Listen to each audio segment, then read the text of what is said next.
अस्सलाम वालेकुम रहमतुल्लाहि वबरकात। अल्लाह के नाम से शुरू जो बड़ा कृपालु और अत्यंत दयावान है। मैं हूं मोहम्मद हफीज अंसारी और आप देख रहे हैं द बॉडीगर्ल। बिहार से बहुत बड़ी खबर सामने आ रही है। भारतीय जनता पार्टी और जनता दल यूनाइटेड के बीच काफी ठनाठनी हो रही है। आने वाले 2 दिनों में शायद बीजेपी और जेडीयू के गठबंधन वाली सरकार गिन जाए। हो सकता है कि नीतीश कुमार सीएम न रहे और यह भी हो सकता है कि बिहार में नई सरकार बने। इस बात को पक्का किया है जनता दल यूनाइटेड के प्रेसिडेंट ललन सिंह ने। उन्होंने बड़ा बयान देते हुए कहा कि भारतीय जनता पार्टी जेडीयू के कई मामले में दखलंदाजी कर रही है। बीजेपी इस बात का फैसला करना चाहती है कि कौन जेडीयू से मंत्री बनेगा और कौन नहीं। तो बीजेपी और जेडीयू में गर्मा गर्मी अब लोगों से कोई ढकी छिपी नहीं है। इस बीच बिहार की सबसे बड़ी पार्टी और चोटी पार्टी आरजेडी, मैंने आरजेडी को चोटी पार्टी क्यों कहा मैं इस वीडियो के आखिर में आपको बता दूंगा। तो तेजस्वी यादव की चोटी आरजेडी पार्टी भी और हिंदुस्तानी अवाम मोर्चा जीतनराम मांझी साहब की पार्टी भी बिहार में काफी एक्टिव दिखाई दे रही है। तो सवाल यह पैदा होता है कि आखिर बीजेपी और जेडीयू के गठबंधन वाली सरकार अगर बिहार में गिर जाती है तो क्या बिहार में कौन सी नई पार्टी की सरकार बनेगी और कौन बनेगा बिहार का अगला चीफ मिनिस्टर आने वाले 2025 के विधानसभा इलेक्शन तक, इस बात को समझते हैं। तो पहले समझिए बिहार में मेंबर ऑफ लेजिस्लेटिव असेंबली का आंकड़ा क्या है। बिहार में कुल 243 विधानसभा की सीट है। 243 बिहार में एमएलए सीट है, जिसमें से 122 एमएलए समर्थन से ही बिहार में सरकार बनती है या फिर सरकार गिराई जाती है। इस वक्त बिहार में भारतीय जनता पार्टी 77 विधानसभा की सीट के साथ, जनता दल यूनाइटेड उनके साथ 45 विधानसभा की सीट के साथ, 4 हिंदुस्तानी अवाम मोर्चा जीतनराम मांझी साहब के समर्थन के साथ और एक आजाद उम्मीदवार के साथ इस वक्त बिहार में 127 एमएलए यानी 127 विधायक के समर्थन से बिहार में एनडीए की सरकार है। एनडीए मतलब national democratic alliance, right wing सरकार यानी बीजेपी जेडीयू की सरकार। और जहां तक विपक्ष की बात है तो विपक्ष में इस वक्त आरजेडी सबसे बड़ी पार्टी बिहार में है, जिनके पास 80 विधायक है। उनके सहयोगी दल कांग्रेस फिलहाल तो है नहीं, फिर भी आप उन्हें पकड़िए 19। 17 अन्य पार्टी इसमें एक एमआईएम के भी हैं और सीपीएम के भी है। कुल 115 सीट इस वक्त आरजेडी के पास है। तो अगर 45 सीटों का समर्थन जेडीयू अपने एनडीए से निकालकर महागठबंधन में डाल दे तो यकीनन बिहार में एनडीए की सरकार पूरी तरीके से गिर जाएगी। अगर जेडीयू अपना 45 सीट का समर्थन आरजेडी यानी महागठबंधन को दे देती है तो फिर आंकड़ा कुछ इस तरीके से होगा। जेडीयू के पास 45 सीटें होंगी, आरजेडी के पास 79, कांग्रेस के पास 19 और लेफ्ट के पास 16। कुल 122 सीट चाहिए बहुमत के लिए, लेकिन इनके पास 159 मेंबर ऑफ लेजिस्लेटिव असेंबली की सीटें हो जाएंगी और बिहार में फिर एक बार लालू यादव और नीतीश कुमार की सरकार बन जाएगी। लेकिन इसमें सबसे बड़ा नुकसान भारतीय जनता पार्टी का नहीं होगा, बल्कि सबसे बड़ा नुकसान एआईएमआईएम का होगा। और इस लॉजिक को समझाने के लिए ही मैं ये वीडियो आपके लिए लाया हूं। देखिए, भारतीय जनता पार्टी भी चाहती है कि हर राज्य में उनकी सरकार हो, साथ ही साथ जो मुस्लिमों की आबादी है, जो मुस्लिमों का नेता और जो मुसलमानों की पार्टी एमआईएम सेक्युलर पार्टी है, वो पूरी तरीके से खत्म हो जाए। इस वक्त बिहार में भले ही भारतीय जनता पार्टी की सरकार हो सकता है कि जनता दल यूनाइटेड लालू यादव के साथ मिलकर, नीतीश कुमार के साथ मिलकर वो बीजेपी को वहां पर गिरा दे, लेकिन इसके साथ साथ उनका जो एक मंसूबा था कि मुसलमानों की एक सेक्युलर जो पार्टी थी उनका भी पूरी तरीके से खात्मा कर दिया जाए, इस पर भी वो पूरी तरीके से कामयाब हो चुकी है। मैं आपको याद दिलाना चाहूंगा कि जब बिहार में एआईएमआईएम के 4 विधायक, 1 महीने पहले की बात है जब वो एआईएमआईएम को छोड़कर आरजेडी में शामिल हो गए। आपको पता होगा कि आरजेडी में शामिल होने वाले एमआईएम के 4 विधायक ने बयान दिया कि बिहार में वो एक नई रणनीति की तरफ बढ़ रहे हैं, शायद जब नई सरकार बनने की तैयारी है और सरकार बनने में वो समर्थन करने वाले हैं। तो 1 महीने पहले से ही इस बात की खबर थी आरजेडी को।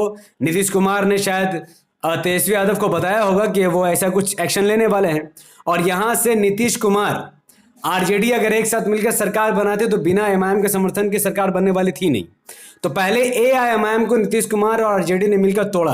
आरजेडी ने, लालू यादव और तेजस्वी यादव ने मिलकर मुसलमानों के पार्टी, सेक्युलर पार्टी की जो 5 विधायक थे उसमें 5 में से 4 विधायक को आरजेडी ने तोड़कर अपने पाले में शामिल कर लिया और आरजेडी के एमआईएम के 4 विधायक आरजेडी में चले गए, जिसकी वजह से सीमांचल में सीमांचल के गयूर लोगों ने एमआईएम को इस नियत से वोट दिया था ताकि आरजेडी और जेडीयू दोनों का ही पर्दाफाश हो सके और सीमांचल के विकास की लड़ाई लड़ी जाए। इन विकास की लड़ाई को छोड़कर सीमांचल के लोगों को धोखा देकर वो 4 विधायक, जिनको आप हरामखोर बोल सकते हैं, जिन्होंने ओवैसी साहब ने जिनको इतनी इज्जत दी, उनको अपनी पार्टी से टिकट दी, जिन विधायकों को आरजेडी पूछ नहीं रही थी, जेडीयू मुंह नहीं लगा रही थी, जिनको बराबर के निगाह से देखा नहीं जा रहा था, ऐसे नेताओं को ओवैसी साहब ने अपने पार्टी से टिकट दिया, उनको इज्जत दी, सम्मान के साथ इलेक्शन लड़वाई।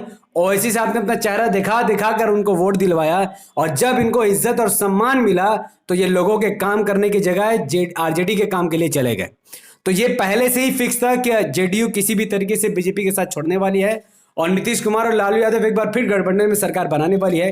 लेकिन इसमें अगर किंगमेकर एमआईएम को बना लिया जाता तो मुसलमानों की जो एक सेकुलर पार्टी है एमआईएम, इनका भविष्य बहुत उज्जवल हो जाता, और भारत में जो माइनॉरिटीज की रक्षा, जो माइनॉरिटीज के एजुकेशन पर फोकस होना था, वो पूरा तरीके से बढ़ जाता। इस चीज को देखते हुए जेडीयू ने बीजेपी के साथ पहले गठबंधन नहीं तोड़ा, बल्कि पहले तेजस्वी यादव और बीजेपी ने मिलकर यह प्लान बनाया कि किसी तरीके से एमआईएम को तोड़ दिया जाए, मुसलमानों की पार्टी को तोड़ दिया जाए, इनका गेम बजा दिया जाए, इनकी पार्टी को तोड़ने के बाद हम कोई काम करेंगे।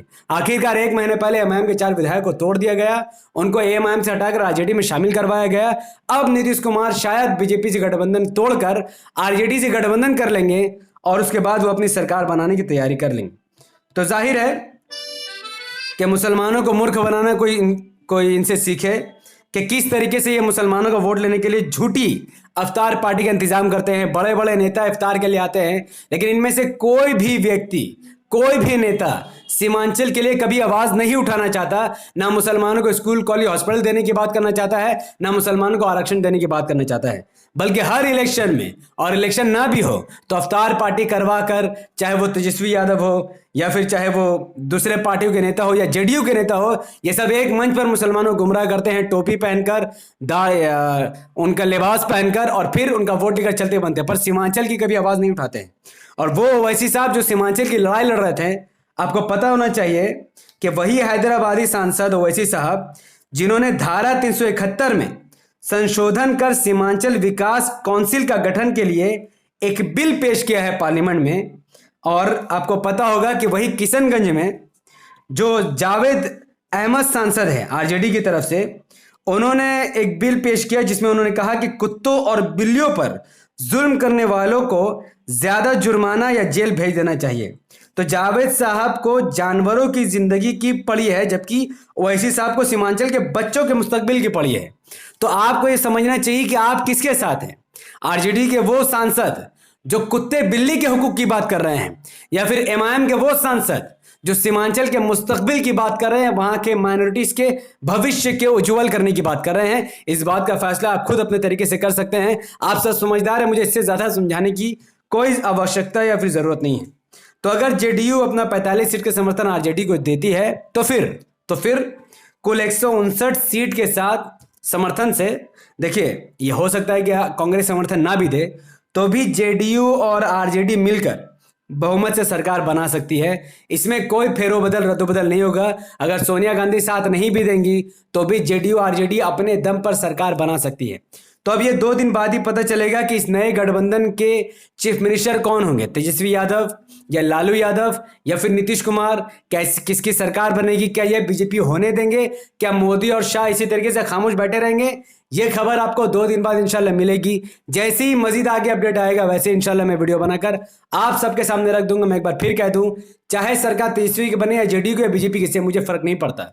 अफसोस इस बात का है कि इन्होंने मुस्लिम लीडरशिप को खत्म करने की कोशिश की। इसमें तेजस्वी यादव का भी हाथ था, नीतीश कुमार का भी हाथ था, नरेंद्र मोदी का भी हाथ था, और वैसे भी तेजस्वी यादव का बीजेपी नेताओं से बड़ा गहरा रिश्ता है जो कि मुसलमानों से शायद छुपा हुआ है। इस वीडियो के माध्यम से और इस पिक्चर के माध्यम से शायद आज के बाद बिहार के मुसलमान तेजस्वी यादव की सच्चाई पहचान जाए, जो मुसलमानों से सख्त नफरत करते हैं, उनके विकास से नफरत करते हैं, सीमांचल से नफरत करते हैं और मुस्लिम क़यादत को तोड़ने की कोशिश कर रहे हैं। लेकिन इंशाल्लाह आने वाले इलेक्शन 2025 में सीमांचल के लोग तेजस्वी यादव के नेताओं को दौड़ा दौड़ा कर भगाएंगे और इंशाल्लाह एक बार फिर एमआईएम का परचम बुलंद होगा और लोग एक बार फिर एमआईएम ओवैसी साहब को देखकर एआईएमआईएम के नेताओं को भारी मतदान के साथ जिताएंगे। बहुत बहुत शुक्रिया। तब तक इस वीडियो को सीमांचल और पूरे बिहार और भारत के कोने कोने में पहुंचाने के लिए इस वीडियो को लाइक कीजिए, इसके लिंक को व्हाट्सएप, फेसबुक, इंस्टाग्राम जैसे सोशल मीडिया के प्लेटफॉर्म पर शेयर कीजिए। अपनी बातों को कमेंट पर रखिए कि क्या आप मेरी राय से, मेरे नजरिए से मुत्तफिक है,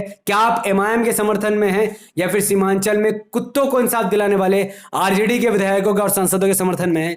अपनी बात कमेंट पर जरूर रखिएगा। हमारे यूट्यूब चैनल द पॉडिकल को सब्सक्राइब कीजिए, बेल आइकन को हिट कीजिए। अगर आप इस वीडियो को हमारे फेसबुक चैनल द पॉडिकल न्यूज़ पर देख रहे थे तो इसे लाइक कीजिए, फॉलो कीजिए, बड़े ग्रुप में शेयर कीजिए। मुझे अपनी दुआ में याद रखें। बहुत बहुत शुक्रिया। अस्सलाम वालेकुम रहमतुल्लाहि व बरकातहू। अल्लाह की सलामत रहमत बरकात आप तमाम भाई और बहनों पर हो। मैं अल्लाह हबीब पे सपोनस।